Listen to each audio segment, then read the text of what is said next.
بسم اللہ الرحمن الرحیم۔ آج ہمارا موضوع ہے بیلوسی، یعنی مریضوں کا کام ہم بغیر کسی اجر چاہنے کی نیت سے کریں نا، اور نہایت مناسب و جائز معاوضہ لے کر مریضوں کی خدمت کرنا اور ذریعے سے رزق ہمارا کمانا بھی نیکی ہے، لیکن اللہ کے نزدیک ایک اور درجہ اس سے بھی بلندتر ہے، وہ یہ ہے کہ آپ مریضوں کی بیلوس خدمت کریں۔ یعنی بیلوس خدمت یہ ہے کہ ڈاکٹر مریضوں کے دکھ درد کو اتنا محسوس کرے کہ معاوضے کی پرواہ نہ کرتے ہوئے مقصود اس بات کو بنا لے کہ ان کا دکھ اور درد کرنا، اس کے ذریعے سے اس کو اللہ تعالیٰ کی خوشنودی حاصل کرنی ہے۔ کیونکہ ایسے ہی لوگوں کے بارے میں اللہ تعالیٰ سورۃ دہر میں بتاتا ہے،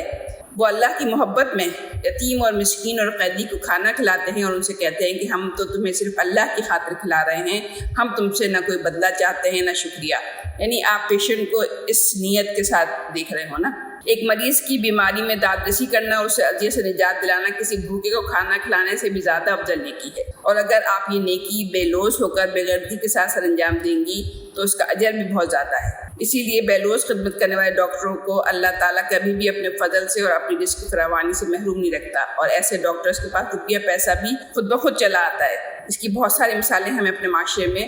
موجود ملتی ہیں نا۔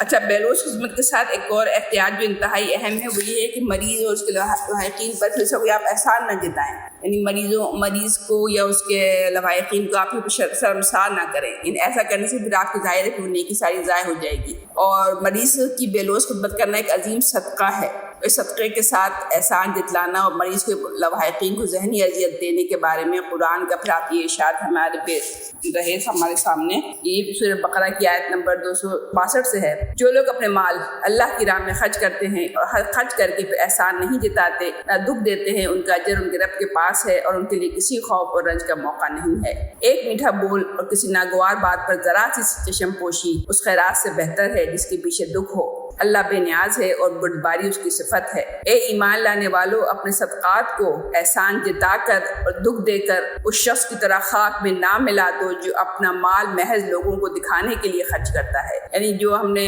کوئی اگر نیکی کی ہے اس کا ہم نے احسان جتا دیا تو پھر ہمارا وہ نیکی ضائع بھی ہو سکتی ہے۔ جو اپنا مال محض لوگوں کو دکھانے کے لیے خرچ کرتا ہے اور نہ اللہ پر ایمان رکھتا ہے اور نہ ہی آخرت پر، اس کے خرچ کی مثال ایسی ہے جیسے کہ ایک چٹان تھی جس پر مٹی کی تہ جمی ہوئی تھی، اور جب زور کمے برسا تو ساری کی مٹی بہہ گئی اور صاف چٹان کی چٹان رہ گئی۔ ایسے لوگ اپنے نزدیک خیرات کر کے جو بھی نیکی کماتے ہیں اس سے کچھ بھی ان کے ہاتھ میں نہیں آتا، اور کافروں کو سیدھی راہ دکھانا اللہ تعالیٰ کا دستور نہیں ہے۔ یہ سورۃ بقرہ کی ہیں آیت نمبر 262 سے لے کے 264 تک، اور اس میں یہی بات نشاندہی کی گئی ہے، اگر آپ نے کوئی بھی نیکی لوگوں کو دکھانے کے لیے کی یا وہ نیکی کرنے کے بعد آپ نے اپنے مریض کو جتا دی تو پھر اس کا کوئی اجر آپ کو اس کا نہیں ملے گا نا، پھر وہ محض ایک کھوٹا سکہ ہے۔